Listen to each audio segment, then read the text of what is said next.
Welcome back, parents. If you're listening to this episode and the holiday season has already passed, just stay tuned because you know the next holiday is just around the corner.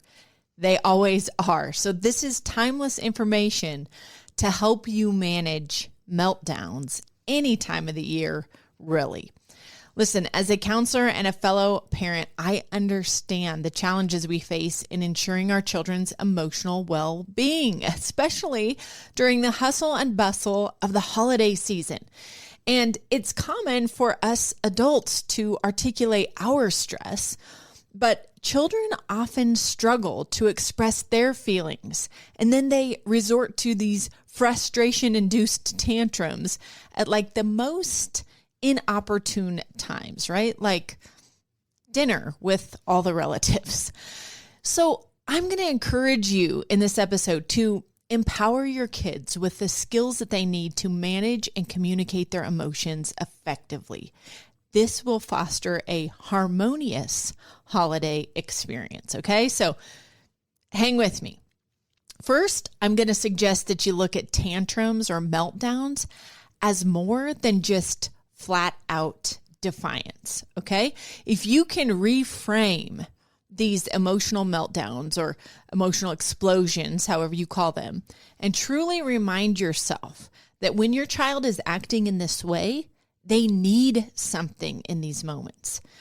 If you can do that and reframe that for yourself, you will be better prepared to respond to them in a way that helps diminish the outburst or meltdown more quickly.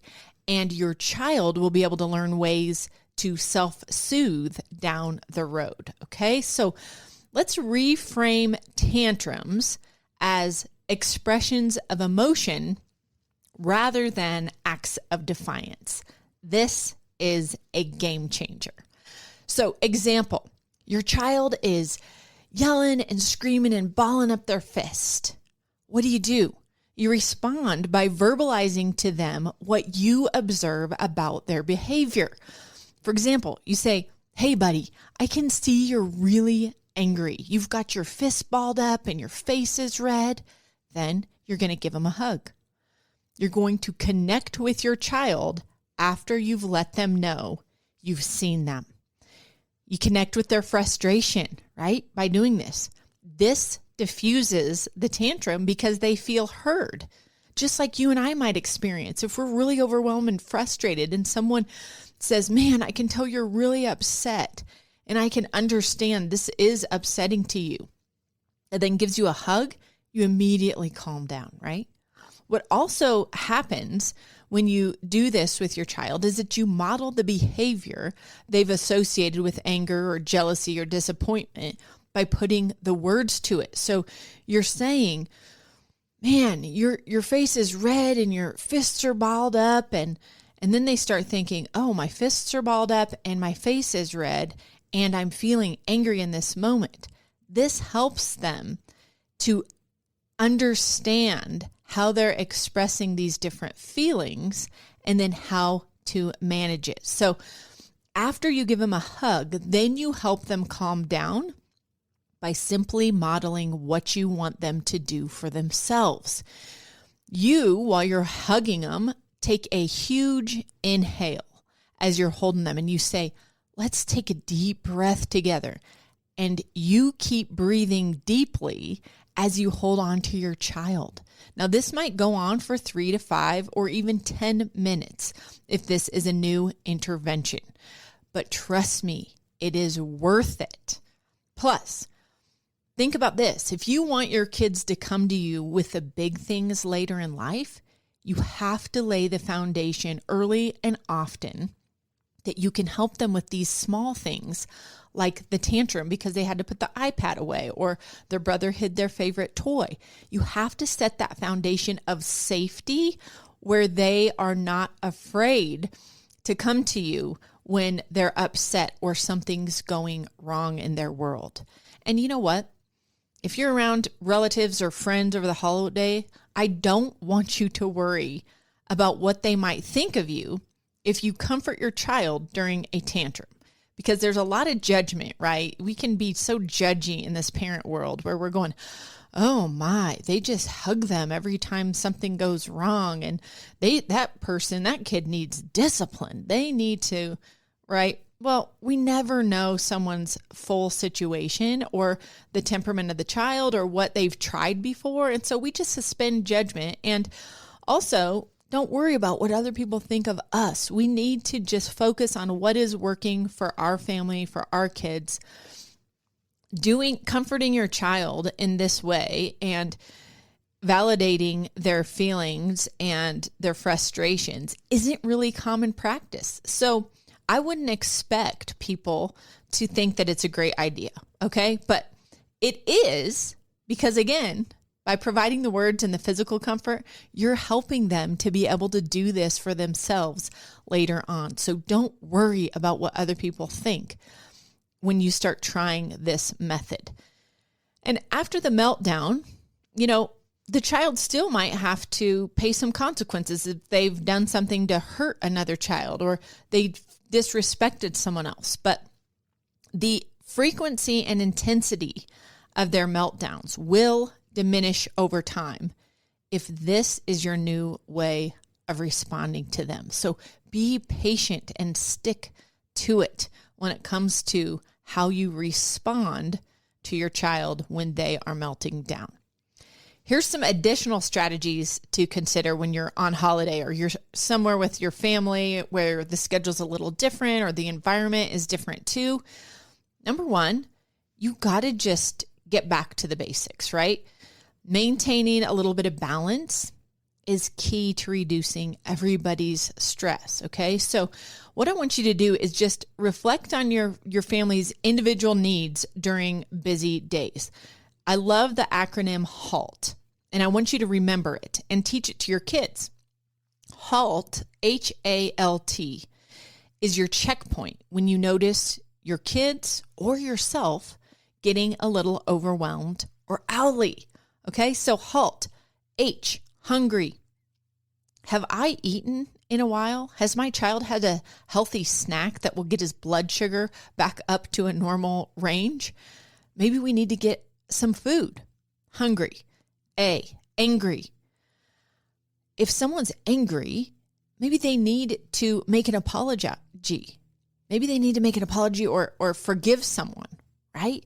When we have situations or relationships that are unresolved and that are nagging at us, we become frustrated. We tend to be more emotionally expressive. So check yourself, ask your kids, hey, are you upset with someone or did someone hurt your feelings? And if they say yes, then facilitate a repair of that little rupture that happened, right? Let's go say we're sorry. Let's tell them that they hurt your feelings and see if we can repair this so that you can feel better. So that's angry. L, lonely.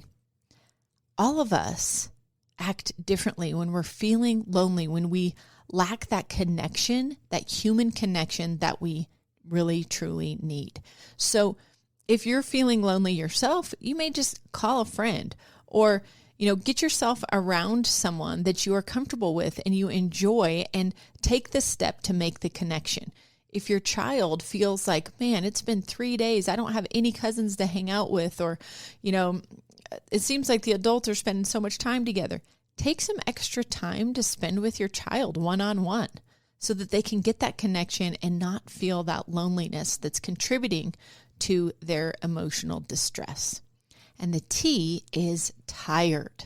How often does a lack of sleep just throw us all into a tailspin? Often. Guys, I remember having little kids and I would be overwhelmed and stressed and think, you know what, while I'm on vacation, I'm just going to have a couple glasses of wine, kick back. The kids can do what they want. Like, we'll repair all this later, but I need some time off. I'm going to encourage you to avoid the temptation to just kick back, drink a few glasses of wine, and pay no attention to whether your kids have had a nap in 3 days or gone to bed before 11 p.m. It's worth it to just have one glass of wine, keep them on their schedule, and be able to enjoy the rest of your holiday because their needs are being met. And I get it. Some of you will do like I did, and you'll just decide to unplug completely over the holidays and let your routine go completely out the window because you're exhausted and you just want a break yourself. Okay. You just have to recognize that doing so is going to cause you a lot more grief on the back end after the holidays are over. But if you understand that, you can decide whether that's worth it for you. I just recommend considering otherwise. So remember, HALT. HALT is your checkpoint when you start seeing the emotions popping out or boiling over. Hungry? Are you hungry? Angry? Do you need to repair a relationship? Lonely? You need some company, you need some connection? And tired? Do we need to stop and just take a nap or take a rest? And anytime you're checking in with your kids about these particular areas that may need attention, you don't want to be rude about bringing it up. Are you hungry? Are you angry? Let's go through HALT. You must be tired. No, we don't want to be condescending. We want to go on a hunt for the answer. We're kind of like an investigator. It's like, what's going on here? Let's figure this out because this isn't you. This is not your normal self. And so I want to help you, but I want to give you 4 words to check so that you can have those tools in your toolbox as well. So help them investigate and figure out where they can meet a need that might stave off a bigger meltdown or upset. And remember, meeting these basic needs is just super fundamental to preventing stress and frustration in both kids and us adults, okay? So use the same thing for yourself. And then another piece of advice is just to consider your child's unique temperament. Every child has unique needs and temperaments, just like we adults do. You know, I'll sit around and talk with my friends and be like, I thought I was an extrovert, but I think I'm more of an introvert because when I'm out and about, I really find myself craving alone time to just kind of refresh and recharge. Well, kids have those same different temperaments and personality types as well. So pay attention to how your child copes with overwhelming situations. The holidays can be super overstimulating, right? For adults and kids alike. And we are not all the same. So if your child seeks like independent play, they would rather just be over in the corner playing with a toy, and they've been around a bunch of cousins or family and friends or neighbors, make sure that you take a minute to just take them aside for 15 minutes or something and give them a little quiet space with a few toys to recharge, because that's important for them. If they struggle to slow down, you know those kids are wired and they're going, and you're like, I see the burnout coming, it's happening. Incorporate some intentional breaks for quiet moments, like looking at pictures together, right? That kind of calms their bodies down, but it gives them something to focus on. So maybe you go through your phone and you look at family pictures together to just kind of calm them down and calm their bodies down. Or gaze out the window and tell them to tell you what they observe, right? What do they see out there? Tell them to name 5 things that they can see and 4 things that they can hear and 3 things that they can smell right now in the moment, right? You can do these mindful activities that still engage them, but they slow the body down in order for them to kind of catch their breath and relax. Understanding and catering to your child's temperament can significantly contribute to their emotional well-being. Again, this requires us to kind of step away from the crowd that we're socializing with, from maybe some of the things we want to do. But again, it is worth it, okay? Another piece of advice, teach some frustration management, so to speak. Early introduction to these frustration management skills really equips kids to be able to bounce back from all life's ups and downs. So one of the things that we have for you as a free resource is what we call feelings faces charts. So you can print these off. You can get them anywhere online, but we also have them at familiesofcharacter.com. These feeling charts just have little emoji faces that show expressions that correspond with different feelings: disappointed, jealous, angry, ecstatic, excited. When a child can identify their feeling through another person, through a character in a story or an emoji face, it helps them to detach from what's going on inside of their mind and their body, get it in front of them where they can see it, and then be able to manage that. So using those feelings faces charts are very, very helpful.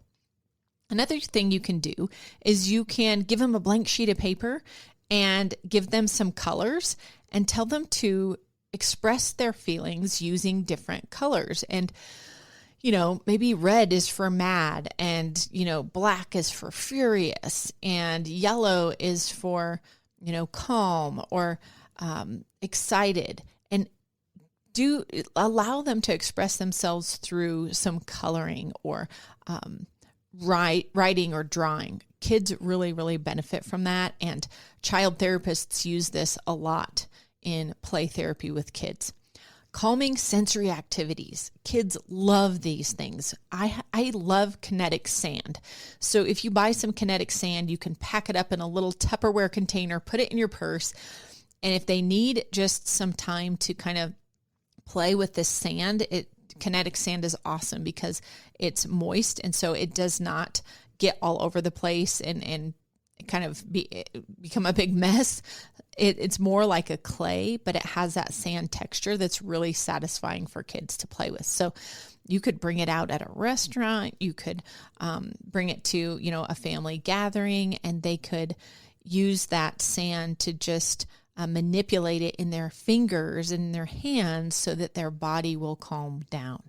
Another activity we like to do if we have a little space for it and don't mind some cleanup is we'll put out a plastic tablecloth, and then we get like 2 or 3 bottles of shaving cream from the Dollar Tree, spray it on the tablecloth, and let kids use their fingers to draw different pictures in it, or make little snow, a snowman or a tree or an animal. And they really, really love that. You got to watch the little ones so they don't put it in their mouths or their eyes. But something simple like that just helps them to calm their bodies down and do something constructive with their hands. So those are some ways that you can help your child and just spend a few minutes calming down and managing emotions.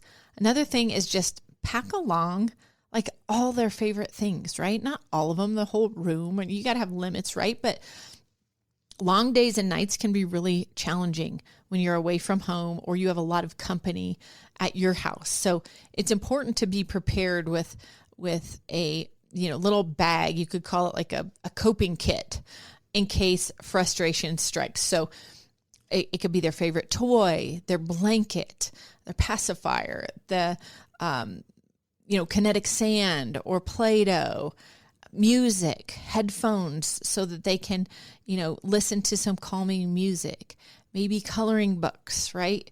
A stress ball, bubbles so that they can practice their deep breathing, right? And just blowing bubbles helps them to calm their system down. So make sure you pack just a little coping kit wherever you go for the holidays or whenever you're traveling or have people over, just to have that easily accessible. So I can't highlight this enough. Just consider when you're faced with a tantrum or meltdown with your kiddo. Remember, this is not an act of defiance. It is them saying, in the only way they know how right now, that they need something. And your job as a parent is not to match their emotion and join them at the level of their frustration and react back. But your job is to be the adult in the room, to take a breath and then make sure that you validate what you see, right? You're so angry right now, buddy. Your fists are balled. Your face is red. I get it. You're really, really upset. You're really angry right now. give them a hug, hold them, take deep breaths while you're holding them, and they will start mimicking what your body is doing because they feel themselves start to come down a little because you've comforted them, and then they will model your deep breathing, which helps their nervous system to settle down so that their brain can actually get back online from that disconnect it made in that emotional explosion, and they can start using skills to calm down and re-engage with their friend or their family in the way that they really, truly want to behave. Okay? So reframe those tantrums as emotional expression trying to tell you something, okay? That is going to guide your child through moments of stress and frustration instead of inflame them to have another episode. And listen, if you want to hear more about diffusing tantrums and this same type of topic, please go back and listen to episode 57. It's titled Diffuse Tantrums in Record Time. And our featured guest there was Brooke Vincent. She's an awesome counselor in the Denver area, and she gives lots of examples of how to physically comfort and verbally validate during one of these tantrums or meltdowns with your kids. So be sure to check out episode 57 for more on this. Friends, we have got to think outside of the box when it comes to parenting. There's so many little hacks out there that we can try, and so much junk on social media that people say works and is good and will put the fear of God into your child. And we've been so used to reacting when our kids throw a fit. Then we tend to go right into a consequence that doesn't even fit the behavior, that it's just not working. Putting fear into our kids is not the way to condition the behavior that we want in them. Instead, helping them cope with big feelings by being able to put words to what's going on, and then behaviorally doing things like modeling deep breathing and soothing through calming movement is exactly what they need so that they can cope with whatever comes up for them in the future. Listen, parents, we have some really awesome news for you. We have kicked off our parent coaching courses, and they are packed with practical examples of this type of research-based parenting. It's been such a pleasure to be the coach of awesome parents like you who want better for their families, but just need a little bit of a guide over the course of a couple weeks to just get on track and practice some of these things and get in a routine with it. And then have the ability to ask some questions and get that professional guidance that is so often needed. I appreciate you tuning in, and I really encourage you to share these episodes with a few people in your circle. That's how we get the word out and continue to build a movement of parents who want more for their families and are willing to consider tried and true processes and skills that will truly transform their family and propel the family forward. So just remember, we're better together, right?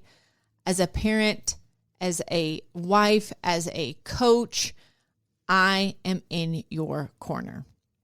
Jordan Langdon signing off. Take care. You got this.